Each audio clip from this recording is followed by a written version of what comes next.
अस्सलाम वालेकुम, मैं हूं जावेद फ़ारूकी। अहले वतन को, अहले पाकिस्तान को मेरा ख्याल है इस हवाले से कुछ शुक्राने के नफल अदा करने चाहिए, कोई सदक़े शदक़े देने चाहिए कि जो पिछले दिनों जितना बहरान था इमरान खान की तब्दीली के हवाले से, उसमें से जैसे निकला है पाकिस्तान, और जो एक निस्बतन स्मूथ तो नहीं कह सकते, उसे स्मूथ रहने नहीं दिया कप्तान साहब ने, लेकिन यह है कि एक ट्रांजिशन एक हो गई जो इक़्तिदार की थी, वो इंतकाल इक़्तिदार वो हो गया। तो लेकिन इसके लिए इस खान साहब ने कोई कसर नहीं उठा के रखी थी, और ये अब बात बहुत ही क्लियर है। उन्होंने जो अंदाज़ इख्तियार किया, मैंने बाज़ अपने व्लॉग्स में ये ज़रूर कहा कि ये उनका बिल्कुल पॉलिटिकल राइट था कि उन्होंने आखिरी दिन, और मैं आज भी ये कहूँगा कि आखिरी दिन उन्होंने जिस तरह से प्लान किया और जिस तरह से उन्होंने अपनी चीज़ें प्रोलॉन्ग की, पार्लियामेंट के फ्लोर को इस्तेमाल किया, वहाँ स्पीचेस की, अपना नैरेटिव बयान किया, लोगों को बताया, एजुकेट किया अपने वर्कर को, उसके जहनों में रासख किया इन तमाम तकरीरों से कि उनका केस जो है वो क्या है, क्या कि उनके ख़िलाफ़ जो है बैरूनी साजिश हो रही है, और ये अपोजिशन जो है जो मोहरा है उस साजिश का, ये सारा ख़त शत की जितनी भी वो कहानी थी, दास्तान थी, अलफ लैला थी, वो सारी उन्होंने बयान की। मतलब भले ये सही है गलत है, ये कल को दुरुस्त साबित होती है, गलत साबित होती है, मेरा इससे इस बहस के इस हिस्से से कोई सरोकार नहीं, लेकिन मैंने ये कहा था कि उस दिन की उन्होंने अपनी इनिंग जो थी वो बिल्कुल ज़बरदस्त प्लान की थी, लेकिन वो जो इनिंग जो थी उसका जो आखिरी हिस्सा था, जो ऐसे कहें कि आखिरी ओवर के आखिरी बाल्स जो थे वो बड़े ख़तरनाक थे, और उसके अंदर फिर हर कोई ये कहने पर मजबूर हो गया, बजा तौर पर ये कहने पे मजबूर हुआ कि अब जो है मामला जो है वो डेडलॉक की तरफ बढ़ रहे हैं। और डेडलॉक का मतलब ये होता है, पॉलिटिकल डेडलॉक का मतलब ये होता है कि कोई उसका फिर अंजाम जो है वो अननेचुरल होता है और खुशगवार नहीं होता। यानी पाकिस्तान के अंदर अगर आप ये बात करें कि जब भी कोई डेडलॉक पैदा हुआ है, आइनी सियासी डेडलॉक पैदा हुआ, तो उसके नतीजे में तीसरी कुव्वत जो है उसने इंटरवेंशन की है, और जिसे हम मार्शल लॉ कहते हैं, फ़ौजी इक़्तिदार, फ़ौजी आमरीत, हुकूमत का तख्ता उलटना, जो भी इसे नाम दे ले, तो तीसरी कुव्वत बूट जो है वो आ जाते हैं। यहाँ पर भी जो है वो खान साहब का एक ख़ास जो माइंडसेट है, जो उनका तरीक़ेकार है सोचने का, वो उसमें अब इस बात का कोई शक व शुबा नहीं है कि वो इस बात पर आ गए थे कि अच्छा अगर मैं नहीं हूँ तो फिर कोई भी नहीं है, तो ये बिल्कुल डिरेल हो जाए। उन्हें शायद अभी मेरा ख्याल है कि मज़ीद उन्हें उनकी जो है सियासी ट्रेनिंग की ज़रूरत है, इस लिहाज से ये पता होना चाहिए कि जब जो है वो सिस्टम डिरेल होता है, कॉन्स्टिट्यूशन सबवर्ट होता है, और आपके मुल्क के अंदर मार्शल लॉ लगता है, इदारे ख़त्म होते हैं, तो उसका नुकसान क्या होता है, उसका खमियाजा क्या भुगतना पड़ता है। और फिर इसके साथ साथ ये भी पता होना चाहिए कि आलमी बरादरी के अंदर इस वक्त चल क्या रहा है। जैसे कहते नहीं है कि आजकल फैशन केड़ा चल रहा है, ठीक है, खुले पहुँचे या तंग पहुँचे, तो ये सियासत में भी दुनिया भर में ये चलता है कि आजकल क्या है, क्या ट्रेंड क्या है। तो उसमें यह है कि आमरीतें जो हैं और फ़ौजी आमरीतें और मार्शल लॉ, ये वहाँ पर ये सिक्का नहीं चलता। कोशिश ये फिर करनी चाहिए, ये पॉलिटिकल लीडरशिप के ऊपर भी जिम्मेदारी होती है कि वो ऐसे हालात ना पैदा होने दे कि जिसके अंदर मिलिट्री इंटरवेंशन जो है वो आए और कोई मार्शल लॉ वगैरह लगे। लेकिन उस रात जो हुआ उसमें उन्होंने कोई कसर उठाकर नहीं रखी। लेकिन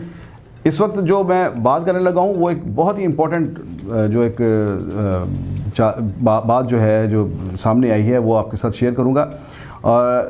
गुजारिश ये है, इससे आगे बढ़ने से पहले एक गुजारिश है कि अभी तक आपने मेरा चैनल जो है वो सब्सक्राइब नहीं किया तो ये चैनल सब्सक्राइब कीजिए और शेयर भी कीजिए और इसे बेल आइकन को भी दबाइए।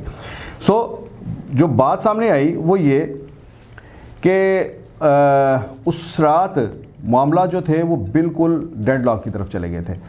और उसमें फिर इसके अलावा हर कोई यही देख रहा था कि जो इससे पहले इंटरवीन करते हैं, मुदाखलत करते हैं, मामलात को संभालते हैं, वो कहाँ हैं। तो इस बार वो जो मुदाखलतकार थे वो किसी और शक्ल में, किसी और स्टाइल में आए। अब ये बात ढकी छुपी नहीं है, सारी दुनिया ने देखा कि रात के वक्त जैसे अदालतें खुली और फिर वहाँ पर कुछ काली चिट्टी गाड़ियाँ भी आकर लगीं, हेलीकॉप्टर भी लैंड किए, और फिर उन्हें समझाया भी गया कि बस मियाँ अब ऐसे ना करो और ये ज़िद ना करो, और उन्हें जो है वहाँ से फिर उन्हें बिल्कुल आइसोलेट कर दिया गया, बिल्कुल आइसोलेट कर दिया गया। उनके दाएं बाएं जिन लोगों के ऊपर वो डिपेंड कर रहे थे, अब जाहिर है कि इमरान खान ने खुद तो जाके स्पीकर की सीट पर बैठकर वोटिंग को नहीं रुकवाना था, ना ही वोटिंग करवानी थी, वो भी उसके लिए भी तो फिर अपनी टीम में से कोई बंदे होते हैं ना जिनके ऊपर डिपेंड करना है, तो उसके लिए तो स्पीकर था, डिप्टी स्पीकर था। तो वो फिर वो अरेंजमेंट ये करना पड़ा कि अच्छा जी स्पीकर साहब जो हैं वो खुद ही जाकर जो है वो दे दें, वो चेयर दे दें, अयाज सादक को दे दें, और अगर ये खुद नहीं करना चाहते तो अयाज सादक के ज़रिए जो है वो वोटिंग हो जाए। और फिर अयाज सादक के ज़रिए वोटिंग हुई और अदम एतमाद जो थी वो उसके पूरे का पूरा प्रोसेस हुआ और ख़ान साहब को पार्लियामेंट में ने इक़्तिदार से अलग कर दिया। ये सारे का सारा ये कैसे हुआ, ये एक बहुत ही ऑथेंटिक सोर्सेज हमारे जो है वो उनमें उन्होंने ये बताया। उन्होंने कहा कि ये इससे पहले अपोजिशन जब अदम एतमाद की जो तहरीक ला रही थी और उसके लिए जनाब सारा जो माहौल बन रहा था, उसमें हमने भी और आपने भी कुछ खबरें सुनी थी कि आसिफ अली जरदारी की, मौलाना फजलुर रहमान की, शहबाज शरीफ की, इनकी फ़ौजी जो हमारी इस्टेब्लिशमेंट है उनके साथ मुलाकातें हुई हैं। और उन मुलाकातों के अंदर ज़ाहिर है कोई ये तो नहीं है कि उनके अंदर कोई चाट चना खाने तो नहीं गए थे और ना ही कोई चाय का कप पी था। उसमें यही था कि अच्छा अब जो है अगर आप हम पॉलिटिक्स करना चाहते हैं, हम भी यहाँ पर हमें लेवल प्लेइंग फील्ड चाहिए। तो वो जो गैर जानबदारी का जो एक मंत्रा आया था जिसके बारे में ये पता चला कि अब इस्टेब्लिशमेंट गैर जानबदार हुई है, तो ये उन्हीं मुलाकातों के नतीजे में गैर जानबदार हुई थी। तो ना सिर्फ ये कि वो गैर जानबदार हुई, गैर जानबदारी का मतलब ये था अपोजिशन के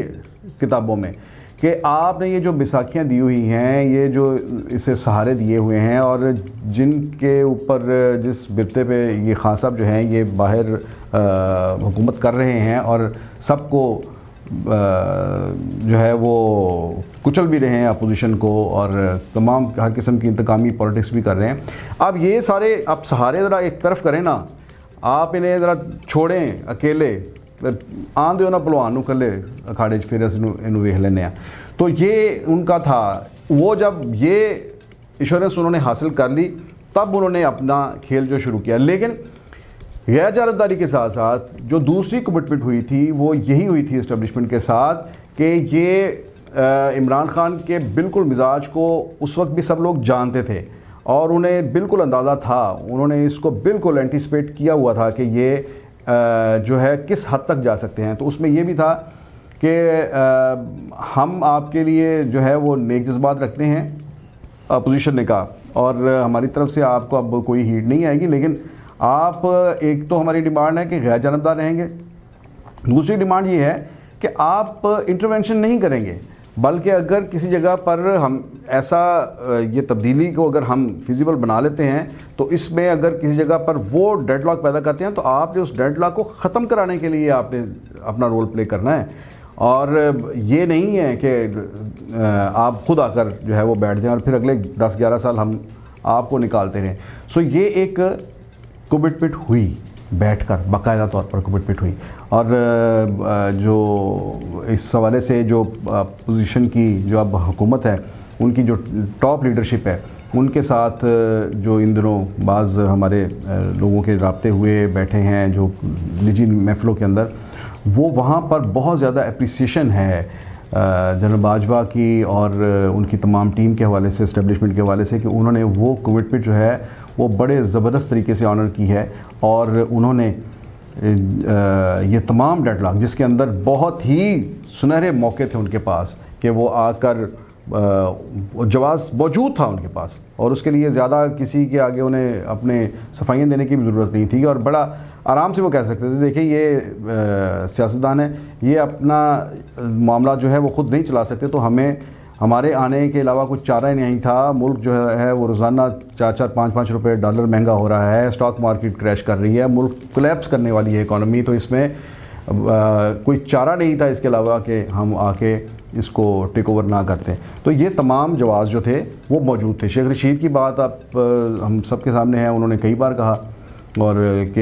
ये भी हो सकता है कि मैं सब देख रहा हूँ, मैं देख रहा हूँ कि सब कुछ ख़त्म हो रहा है, मैं देख रहा हूँ कि ये हो रहा है, मैं कह रहा हूँ कि केसेस बन रहे हैं, मैं बूटों की चाप। वो शेख रशीद का एक अपना स्टाइल है। उन्होंने कई बार ये बात कही और ये इस चीज़ का और भी बहुत से लोग जो है इज़हार करते रहे कि जो इंटरवेंशन हो सकती है, जितनी जो है वो कशीदगी और डेडलॉक जिस तरफ जा रहा है, लेकिन ये नहीं हुई। तो अपोजिशन के जो बड़े हैं उनके यहाँ जो इन दिनों जो बैठक होती है वहाँ पर बहुत ज़्यादा अप्रिशिएट किया जा रहा है इस्टेब्लिशमेंट के इस किरदार को। तो कहने वाले यही कहते हैं कि अगर ये इंटरवेंशन नहीं हुई, जो मार्शल लॉ नहीं लगा, तो उसके पीछे बाकायदा एक कुबिट पिट मौजूद थी कि भले जितने भी सियासी हालात जो है वो कशीदा हो जाए, ख़राब हो जाएं, हम मार्शल लॉ नहीं लगाएंगे और मामलात को आप लोग ही आगे चलाएंगे। अदम एतमाद कामयाब होती है, नाकाम होती है, हम नहीं आएंगे, मामलात आप ही चलाएंगे। तो इस हवाले से जो है पूरे नंबर जो हैं वो दे रही है अब जो हुकूमती इत्तेहाद है वो जनरल बाजवा को, उनके साथियों को